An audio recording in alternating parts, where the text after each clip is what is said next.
Assalamualaikum warahmatullahi wabarakatuh. Yang saya hormati seluruh Waalaikumsalam. teman-teman dari ATR BPN yang telah hadir. Yang saya hormati Bapak Ibu teman-teman dari Kementerian BUMN, dari PTPN, dari Departemen Keuangan, dan hadirin dan hadirat yang berbahagia. Pertama dan utama, marilah kita panjatkan puji dan syukur kehadirat Allah Subhanahu wa Ta'ala, Tuhan yang Maha Kuasa, atas berkat dan kehendaknya lah pada pagi hari ini kita dapat berkumpul untuk menyelenggarakan satu acara yang penting, bagian dari GETRA Summit yang akan kita selenggarakan pada akhir bulan Agustus yang akan datang, dan ini merupakan bagian dari Road to Karimun dengan spesifik subtema yaitu membahas problematika penguasaan lahan oleh masyarakat di atas tanah BUMN, BUMD, BMN, dan BMD. Bapak Ibu sekalian yang berbahagia, sesuai dengan amanat Undang-Undang Dasar 1945 pasal 33 ayat 3, bahwa hak menguasai negara terhadap sumber daya agraria dipergunakan sebesar-besarnya untuk kemakmuran rakyat. Untuk merealisasikan amanat tersebut dilaksanakan melalui program reforma agraria sebagai upaya pemerintah untuk menata kembali penguasaan, pemilikan, penggunaan, dan pemanfaatan tanah yang berkeadilan melalui penataan aset disertai dengan penataan akses untuk kemakmuran rakyat Indonesia dengan target 9 juta hektar yang telah digulirkan sejak RPJMN 2015-2019 yang kemudian dilanjutkan pada periode RPJMN 2020-2024 yang terbagi dalam legalisasi aset sebesar 4,5 juta hektar dan redistribusi tanah sebesar 4,5 juta hektar. Salah satu kebijakan sebagai bagian dari kerangka regulasi pelaksanaan reforma agraria tersebut telah diterbitkan Perpres nomor 86 tahun 2018 tentang reforma agraria, di mana reforma agraria dimaknai sebagai penataan kembali struktur penguasaan, pemilikan, penggunaan, dan pemanfaatan tanah yang lebih berkeadilan melalui penataan aset dan sertai penataan akses untuk kemakmuran rakyat Indonesia. Sesuai arahan Bapak Presiden dalam rapat internal dengan pimpinan CSO pada tanggal 23 November 2020 dan 3 Desember 2020, bahwa penyelesaian sengketa dan konflik pertanahan melalui program reforma agraria juga melakukan terobosan melalui program LPRA, Lokasi Prioritas Reforma Agraria. Saat itu jumlah lokasi diusulkan oleh CSO untuk penyelesaian sengketa dan konflik di 70 lokasi yang terbagi dalam 2 skala prioritas penyelesaian dengan 8 tipologi permasalahan.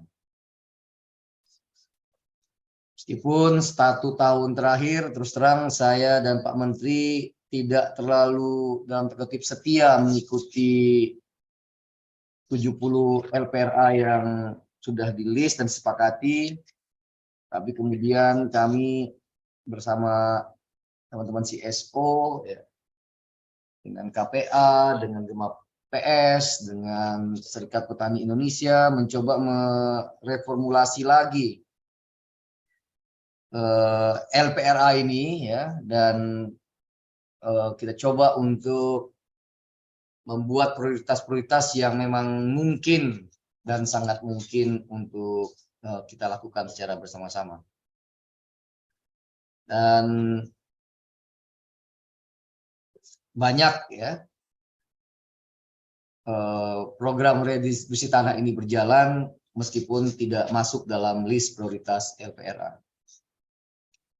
Nah, kalau dari kesepakatan lama itu yang 70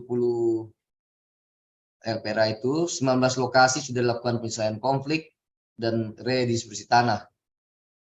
Sementara itu, prioritas 1 berjumlah 8 lokasi dengan target penyelesaian tahun 2023 dan 43 lokasi prioritas 2 yang masih dalam proses penyelesaian masalah. Dari 8 tipologi permasalahan yang ada, salah satunya adalah permasalahan penguasaan masyarakat yang berada pada aset PTPN, itu berjumlah sebanyak 22 lokasi. Nah, saya kira diskusi pada hari ini kita mulai dengan pembicaraan yang apa adanya, ya, secara terus terang, bahwa pada awalnya Bapak Presiden memperkirakan bahwa penyelesaian atau resolusi konflik agraria yang terjadi di berbagai tempat di Indonesia itu akan sangat mudah apabila tanah-tanah tersebut adalah dikategorikan sebagai tanah milik negara atau tanah BUMN atau tanah PTPN. Tapi dalam kenyataannya, ya, meskipun ini sudah termasuk di dalam RPJMN, telah dibicarakan berkali-kali dalam ratas, ya, masih ada structural barrier, ya, halangan struktural, ya, yang masih menghalangi kita untuk melakukan akselerasi proses redistribusi tanah ini. Boleh dikoreksi apabila saya salah, Bapak Direktur, bahwa belum ada satupun konflik agraria di atas tanah milik BUMN yang per hari ini dapat kita tuntaskan seperti yang diamanahkan oleh Pak Presiden. Logikanya, karena ini adalah sesama institusi negara, tentu proses resolusi konfliknya, proses mediasinya akan berjalan dengan lebih mudah. Tetapi keberhasilan di 19 lokasi tadi, plus banyak sekali, itu justru terjadi di HGU eks swasta yang kami dapat, dari BPN dapat mengontrol. Ada power, ada otoritas yang dapat mengontrol prosesnya. Namun bila terkait sekali lagi dengan BUMN, dengan PTPN, karena ini tercatat sebagai kekayaan negara, ya, dan ini juga terkait dengan Menteri Keuangan, ya, di Dirjen Kekayaan Negara, nampaknya sekali lagi apa yang menjadi amanah Pak Presiden masih jauh panggang daripada api. Nah, pada hari ini saya, kebetulan teman-teman yang hadir di sini, saya kembali menggugah, ya. Secara politik ini adalah amanah yang diminta oleh Pak Presiden. Ini adalah amanah janji politik Bapak Presiden kepada rakyat yang mestinya, ya, kita sebagai pelaksana amanah dari Presiden ini, ya, mesti meruntuhkan ego sektoral kita dan kita coba cari win-win solution, solusi terbaik untuk menyelesaikan permasalahan ini. Kerangka berpikirnya sekali lagi bahwa ini adalah bukan pelepasan aset biasa. Ini bukan business as usual, tapi ini adalah konflik. Ini adalah konflik agraria yang penanganannya justru harus menggunakan skema yang juga spesifik. Pelepasan asetnya hendaknya juga ada, ya.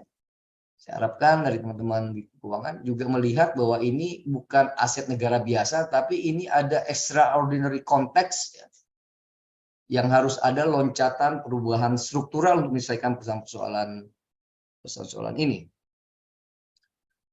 Nah, dari Pak Menteri kita coba berkreasi, ya, mencari ruang-ruang yang memungkinkan untuk sama-sama menemukan titik win-win solution ya.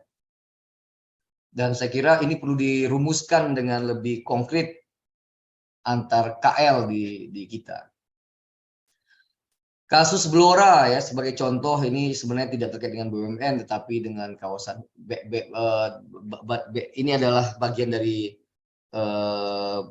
badan BMD ya. Ini adalah aset tanah Blora, tanah Pemda Blora. Konfliknya telah terjadi, bahkan sebagian mengatakan mereka sudah 100 tahun di Selanjutnya, tanah. mari kita dengarkan pengarahan dan sambutan webinar oleh Direktur Penatagunaan Tanah, Bapak Doni Janarto Widiantono, MN SC. Kepada Bapak, waktu dan tempat secara virtual kami persilakan.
Nggak ada suara ya? Ada Bapak. Oh, saya kok nggak kedengeran?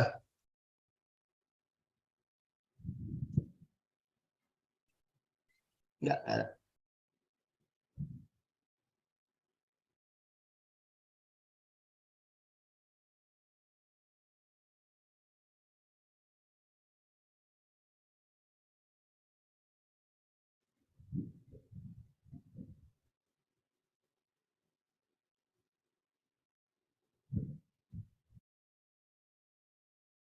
Baik, karena ada kendala teknis, mari kita lanjutkan. Selanjutnya, moderator webinar hari ini akan dipandu oleh Kepala Subdirektorat Pengaturan dan Pengelolaan Akses Reforma Agraria Kementerian ATR BPN, Bapak Andi Pratama Putra ST Murpin. Kepada Bapak, kami persilakan untuk memandu webinar nasional hari ini.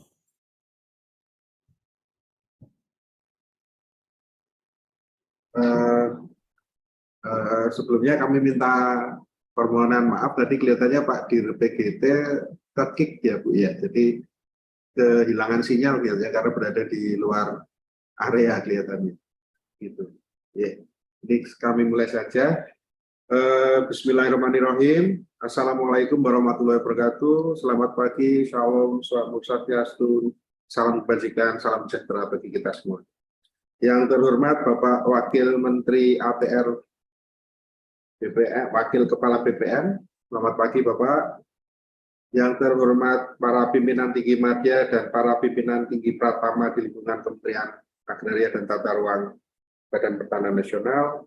Yang terhormat para narasumber dan para penanggap, dan yang kami hormati seluruh hadirin peserta webinar yang berbahagia. Puji syukur kehadirat Allah Subhanahu wa Ta'ala, Tuhan Yang Maha Esa, karena atas izin dan rahmatnya kita dapat dipertemukan dalam kondisi yang sangat baik ini dalam webinar Focus Group Discussion Road to Karimun seri keempat BTRA Summit 2023. Adapun tema yang akan kita angkat hari ini adalah problematika penguasaan lahan oleh masyarakat di atas tanah aset BUMN. Mungkin kita khususkan untuk aset BUMN. Nah, seperti kita ketahui bersama bahwa adalah sebuah fakta di mana tanah-tanah yang dalam peruntukannya diusahakan oleh BUMN atau tercatat sebagai aset BUMN, beberapa di antaranya saat ini dikuasai oleh masyarakat dan dalam terminologinya secara sederhana ini disebut sebagai legal versus legitimate. Akar masalah dari permasalahan ini adalah sebenarnya banyak sekali, tapi salah satunya adalah di mana pemegang hak yang telah diberikan haknya belum dapat atau belum memanfaatkan tanahnya secara optimal sebagaimana klausula pemberian haknya. Kemudian dalam tipologi yang kami diskusikan kemarin, ternyata penguasaan tanah oleh masyarakat di atas aset negara ini terbagi menjadi 3. Yang pertama adalah penguasaan masyarakat terhadap aset BUMN yang telah bersertifikat dan tercatat sebagai aset. Kemudian penguasaan masyarakat terhadap aset BUMN yang belum bersertifikat dan tercatat sebagai aset. Dan yang ketiga ini yang mungkin akan lebih menarik, di mana penguasaan masyarakat di atas aset BUMN atau lebih spesifiknya adalah hak guna usaha yang telah habis masa haknya, namun masih tercatat sebagai aset BUMN. Permasalahan tersebut menjadi atensi dari Bapak Presiden, di mana Bapak Presiden memerintahkan kepada kementerian lembaga dan BUMN terkait untuk menertibkan administrasi aset-asetnya sehingga tidak menimbulkan konflik dengan masyarakat. Secara khusus, Bapak Presiden juga memerintahkan kepada Menteri ATR, Kepala BPN, untuk menyusun skema penyelesaian tanah aset ini yang sengketa ini, yang kemudian dapat dipergunakan sebagai pedoman bagi seluruh pihak untuk menyelesaikan masalah tersebut. Salah satu yang menarik dari proses penyelesaian permasalahan tersebut adalah dari segi regulasi, di mana regulasi yang mengatur tentang aset mengamanahkan bahwa aset itu tidak boleh berubah dalam arti jumlahnya. Dan saat ini permasalahannya yang hanya dapat diselesaikan melalui pelepasan, melalui ganti rugi. Hal ini sedikit kontradiktif mungkin dengan skema dengan penataan agraria, di mana Presiden menyatakan bahwa bandul keberpihakan itu berada di masyarakat, di mana dalam regulasi kita sebenarnya masyarakat yang telah legitimate berada di lahan itu dapat diakomodir untuk diberikan hak atas tanahnya. Untuk diketahui bersama bahwa pada saat ini Bapak Menteri telah membentuk Satuan Tugas Percepatan Redistribusi Tanah, dan pada lokasi LPRA seperti tadi yang disampaikan oleh Pak Wamen, dan salah satu tugasnya adalah untuk menyelesaikan atau memberikan alternatif skema penyelesaian konflik yang memang Bapak Ibu semuanya, Assalamualaikum warahmatullahi wabarakatuh. Selamat pagi, salam sejahtera bagi kita semua. Yang kami hormati Pak Wakil Menteri BPN dan Pertanahan, Bapak Ibu semua peserta webinar terkait pengawasan dan pengamanan aset. Pertama kami mendapat kehormatan yang pertama kali Pak Andi ya, untuk menyampaikan terkait dengan permasalahan pengawasan aset BUMN. Memang kalau terkait dengan aset BUMN, Bapak Ibu semuanya sudah sangat maklum ya, banyak sekali permasalahan yang terkait dengan masyarakat, terkait dengan misalnya status pemilikan atau mungkin beberapa yang menyangkut dengan berujung ke permasalahan hukum. Pak. Yang menjadi karakter utama dari permasalahan hukum di untuk lahan aset BUMN, Pak, pertama yaitu masalah okupansi lahan, Pak. Jadi okupansi lahan ini yang diklaim oleh masyarakat yang tadi disampaikan pengantar baik oleh Pak Wame maupun moderator, yaitu klaim dari masyarakat terkait dengan lahan BUMN. Ini banyak terjadi di PTPN terutama, KAI, juga Perhutani, ada Pelindo, ada juga Perum PPD, Pak. Jadi sebenarnya untuk lahan ini pasti untuk di BUMN itu sudah mempunyai alasan Pak. Jadi kalau untuk PTPN itu HGU ya, sudah termasuk HGU, dan itu di atasnya dioperasi oleh masyarakat. Kemudian juga untuk Pelindo ada HPL, dan di HPL itu memang secara faktualnya di lapangannya ada hunian masyarakat yang sudah cukup lama ya, dan ini HPL ini sudah masuk ke dalam rencana induk pelabuhan. Artinya dari Kementerian Perhubungan sudah menetapkan bahwa kawasan itu adalah merupakan kawasan pelabuhan. Jadi banyak juga terjadi di beberapa BUMN, terus KAI, yang termasuk KAI juga Pak. KAI itu karena ada ground card yang ada di sebelah jalan kereta. Kemudian permasalahan yang kedua adalah double sertifikat Pak, double akun. Ini juga terjadi antara masyarakat juga, bahkan instansi pemerintah dan juga TNI dan kepolisian. Nah, ini untuk masyarakat ini kita pernah terjadi di Makassar juga, yang kita sudah sampai ke pengadilan, sampai tingkat banding, sampai tingkat peninjauan kembali ya. Kemudian untuk yang berada di instansi pemerintah juga kita ini ada beberapa upaya hukum Pak, termasuk juga memang kita kalau dengan kementerian dan lembaga kita agak sungkan-sungkan gitu untuk melakukan upaya hukum, tapi memang tidak jarang terjadi juga kita akan berproses di pengadilan juga Pak, untuk untuk menetapkan kepastian hukum terkait dengan status tanah. Nah, ini yang ketiga terkait dengan tanah garapan Pak. Tanah garapan ini yang lazim terjadi di di lahan perkebunan maupun pertanian, dan ada ketentuan dari agraria peraturan pemerintah ya, untuk HGU kan tidak bisa dialihkan, jadi biasanya mekanisme penyelesaiannya kita arahkan ke kerjasama Pak. Itu beberapa kejadian ini seperti yang terjadi di PTPN 8 Pak, itu tanah garapan yang beberapa hari ini cukup panas ya, terkait dengan markas ya Pak. Nah, ini juga kita sedang mencari solusi terkait dengan penyelesaian terkait dengan tanah garapan ini Pak. Kemudian next, dari kami Pak, dari Kementerian BUMN, cara ketentuan yang kita sudah atur di peraturan Pak Menteri yang baru ini, yang kita simplifikasi peraturannya, yang pada prinsipnya sebenarnya merupakan simplifikasi dari semua peraturan, tapi secara substansi tidak ada perubahan yang secara mendasar ya Pak ya, terkait dengan mekanisme penghapusan dan pemindahantanganan aset BUMN Pak. Kemudian kami juga mempunyai surat edaran Pak, ini surat edaran ini tahun 2012, yang selama ini kebijakan ini masih tetap kita jalankan Pak, tidak ada perubahan, yaitu larangan hibah Pak. Larangan hibah aktiva tetap BUMN, itu aset BUMN.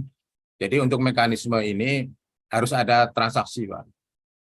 Transaksi ini tidak bisa kita hibahkan langsung kepada pihak ketiga maupun kepada masyarakat, tetapi harus ada transaksional, yaitu yang kita atur di dalamnya antara dengan mekanisme penjualan,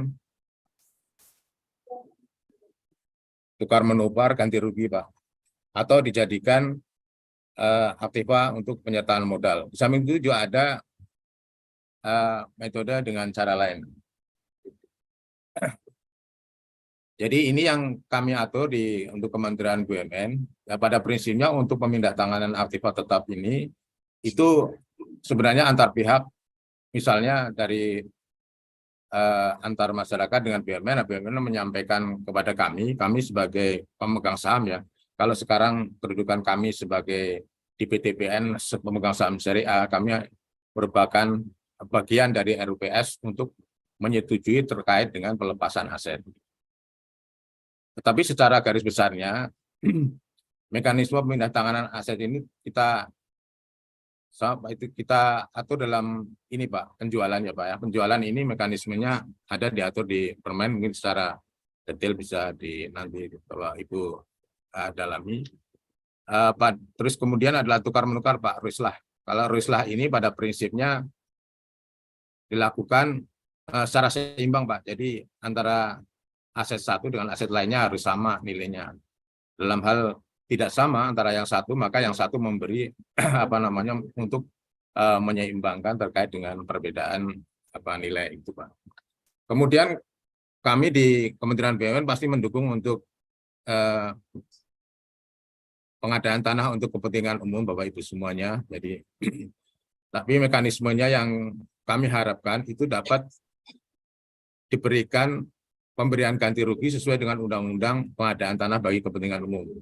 Jadi di satu sisi agar BUMN-nya juga tidak suffer gitu Pak, tidak menderita karena lahannya diambil terus kemudian neracanya akan berkurang berapa ratus miliar karena terkait dengan pengambilan lahan yang tidak ada gantinya di sisi asetnya gitu Pak.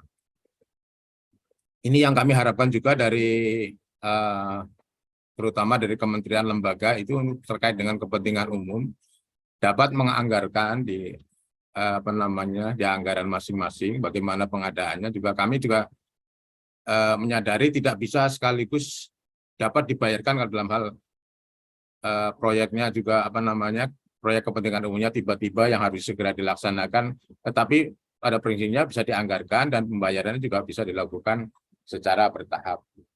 Beberapa hal yang sudah kita lakukan misalnya untuk pengadaan lahan di kawasan industri Batang gitu Pak, juga mekanismenya seperti itu. Itu Bapak Ibu semuanya yang terkait dengan mekanisme terkait dengan pemindahan aset kepada pihak ketiga. Kemudian juga dalam hal ada kondisi tertentu Pak, kami atur Pak ya. Ini terutama ada cara lain ya, cara lain ini ya mungkin ini akan menjadi risiko Pak Menteri untuk menetapkan karena Pak Menteri akan cara lain sehingga tapi ini harus didukung dan harus memenuhi syarat-syarat tertentu sebagaimana diatur dalam Permen. Gitu.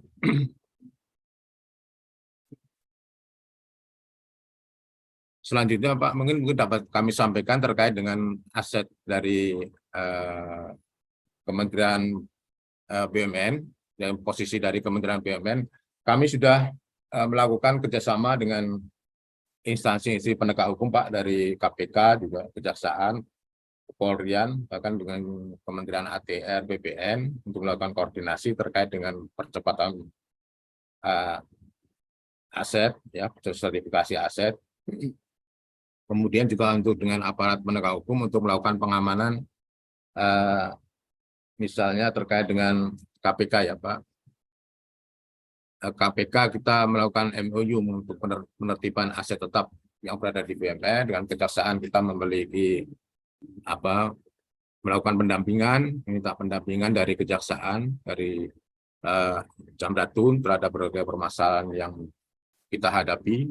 Juga dengan Kepolisian Pak, dari Polri, kita akan melakukan MOU untuk melakukan upaya penertiban pada lokasi-lokasi konflik dengan masyarakat itu Pak.